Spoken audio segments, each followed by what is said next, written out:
Hello guys, in today's video I will be showing you how to fix Netflix audio delay problem. So the answer is easy, just go to the settings and then scroll down to the apps section and then go to the search and search Netflix,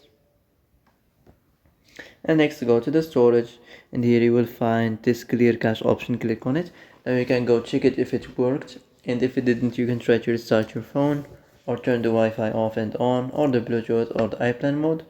Also you can try to clear data, but be careful. If you clear data, all the Netflix data will be deleted. This includes all files, the settings, the accounts, the databases, etc.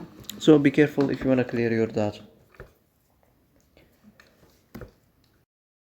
So that's it for today's video. I hope this is the answer you've been looking for. If you like this video, don't forget to like and subscribe, and see you in the next video.